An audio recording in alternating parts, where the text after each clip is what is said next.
Pinagpapaliwanag na ng POEA ang agency na nag-recruit sa mga OFW na hirap ngayon sa kanilang kalagayan sa Jeddah, Saudi Arabia. Ang ating labor attaché sa Jeddah nangakong tutulungan ang mga nagreklamong OFW. Nakatutok si JP Soriano. Habang nagluluto ng makakain sa tabing kalsada, dinadaan na lang sa tawa ng mga OFW ito ang kanilang sinapit dito sa Jeddah, Saudi Arabia. Sarap buhay Pinoy, oh. Sabi ng Wise. Wise nga eh. Doon, kumpleto.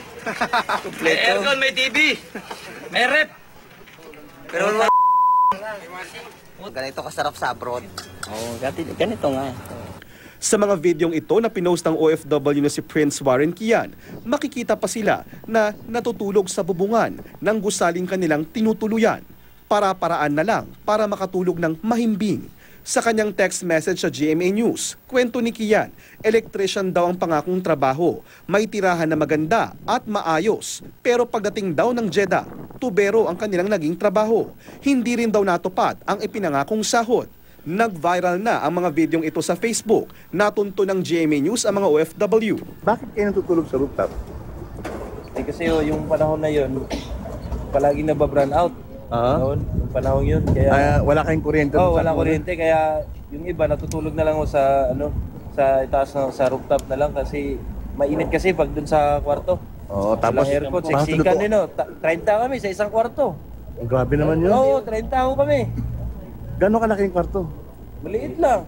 Tapos Kung 30 kayo. Paano kayo natutulog doon? Para kay sardinas. Parang sardinas. Kung hindi lang din daw sa tulong ng mga nagmamagandang loob, hindi sila makakakain.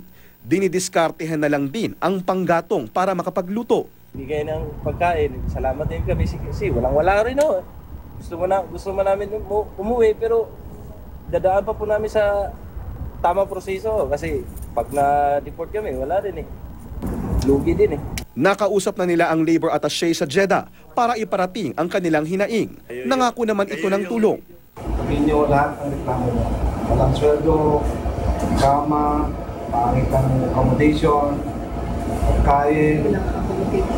Sabihin din yung pangalan ng agency ninyo para ma-forward ko sa POEA kagad. Ang POEA, pinagpapaliwanag na ang Wise Recruitment Agency na siya raw nag-recruit sa mga nagrereklamong OFW. Nakahanda rin ng OWA na bigyan ng karampatang ayuda ang mga OFW pag-uwi ng Pilipinas. Doon po sa party ng POEA, we can provide legal assistance kung meron silang reklamo sa agency at sa employers. Sinubukan pa ng GMA News na kunan muli ang panig ng inirereklamong recruitment agency pero wala pa silang tugon sa ngayon. JP Soriano, Nakatutok, 24 Oras.